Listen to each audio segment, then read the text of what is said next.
One take. This is NBA One Take. Featuring yours truly, pretty great. Like this is NBA One Take. NBA Night. NBA One Take. Full brain.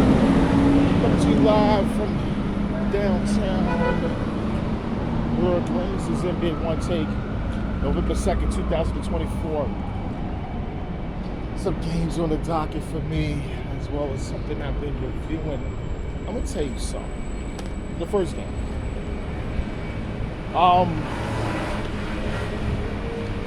Slim win by the Cleveland Cavaliers, going undefeated to 7-0 in the season as they defeat the Milwaukee Bucks 114-113.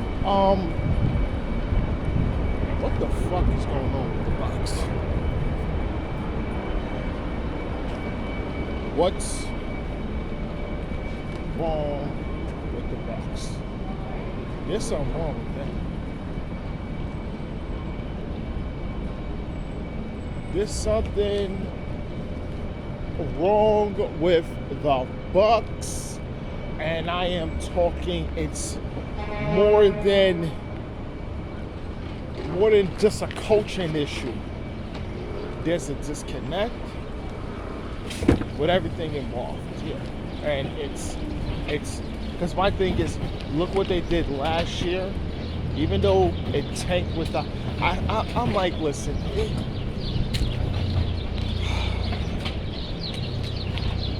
Something's going on here in Milwaukee. Losing like that, Dame Time hit the shot, he was clutch, and then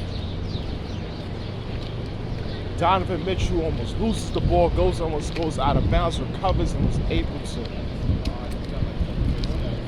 hit it with. There's something wrong with this shit, with the Bucks. This is crazy. They're 1-5 right now, and they play the Cavs again. And I think the Cavs is gonna beat them again. Possibly go 1-6.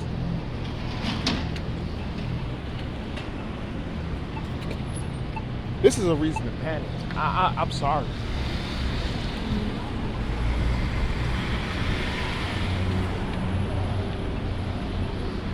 Giannis signing that extension after Dame gets there was really, really concerning. If it didn't work out, he showed the commitment to Dame that he's willing to work this out and try to compete for a championship. That gave Dame insurance.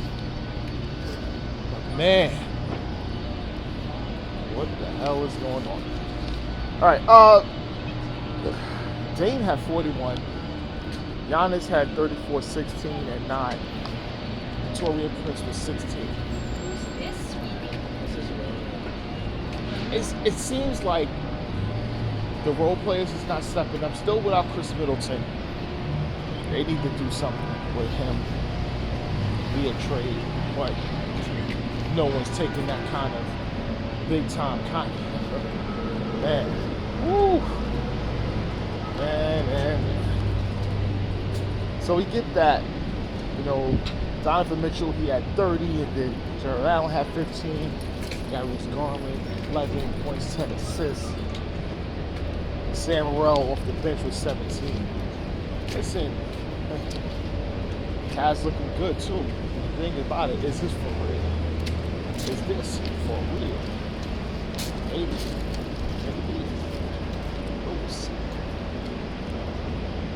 We'll see. All right, the next game of the night is the 76ers versus the Memphis Grizzlies. And looks like the Grizzlies give 76ers a defeat here. So now they're 1-4 the season without Joel Embiid. There's some issues there. Paul George is still out. What's going on? What's the problem here? Even without those guys, certain things they record should be better than 1-4.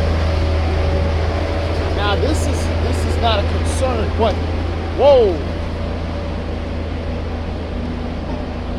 When those guys come back, you know about Joel Embiid and his back-to-backs and all this other stuff that raised so many concerns throughout the league and throughout sports, period.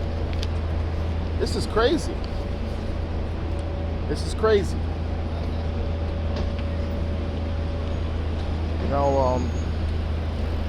That young kid though, Jeremy McCain, he played well. He had 19. Maxey had 23. But it was like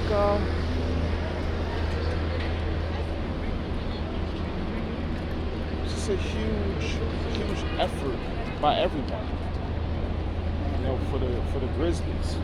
They've been playing like that, like John Morant, 18 and 12.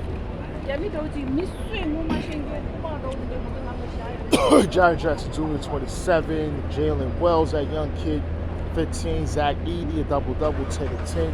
Salty Adama, 10 points, 14 rebounds. Scottie Pippen Jr., 12 points and 13 assists. And that kid Jay Huff, he had 20.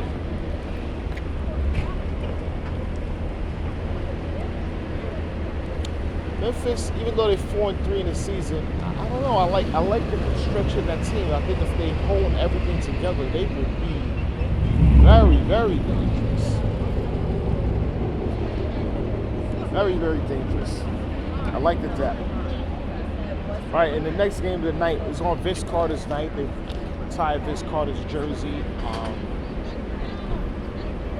It's a great night for Vince.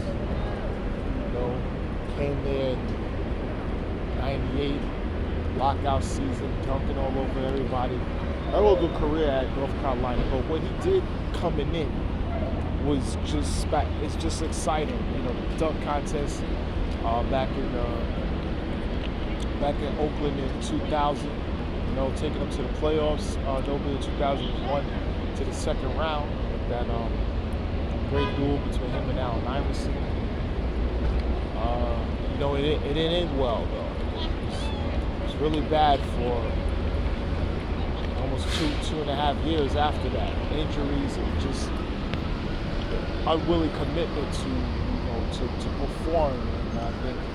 And they went at him with the lack of just wanting to be there. Almost called him a quitter at times. People felt that way too. I don't know. We haven't really talked too much about it, but that's what they felt. It just didn't end well, but it was just good to see that he did inspire a whole generation of a lot of guys coming out of Canada too. It wasn't like he's not from Canada, but they saw that, so that was just a big thing. But in the game, the Raptors do get the win. Go 2-5 this season, 131 over the Kings, 128.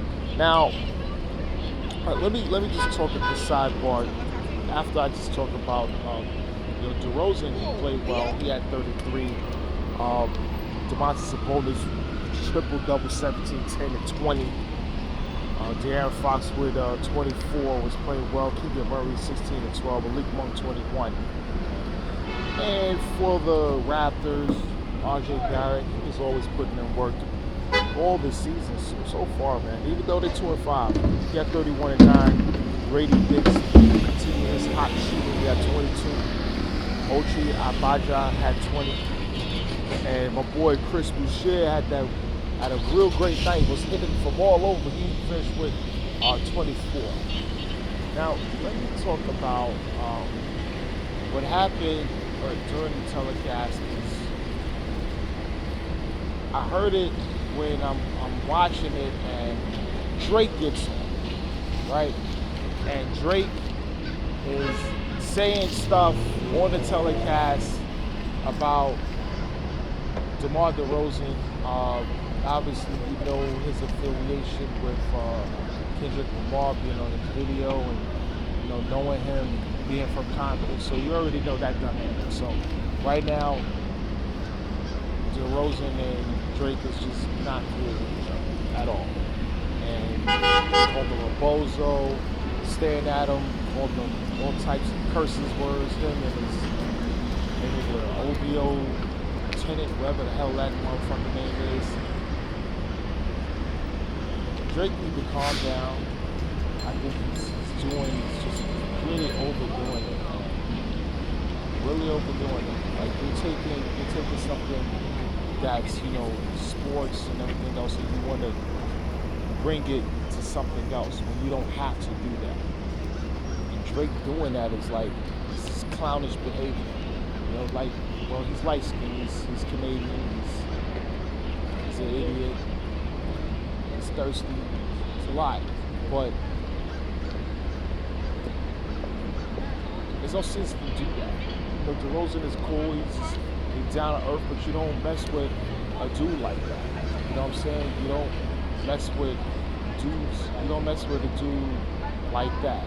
You know, he's one of those that his life could have went. His life could have went any way, one way or another, right? He stayed with basketball. It could have went different for him, but he stayed with basketball, and that's the thing. And he was protected to play basketball. That's a little different than, you know, someone, being good at basketball and everything. No, he was protected. So he's one of those, like Baron Davis, like, guys like that. Look, they protected him, but they could have went any other way.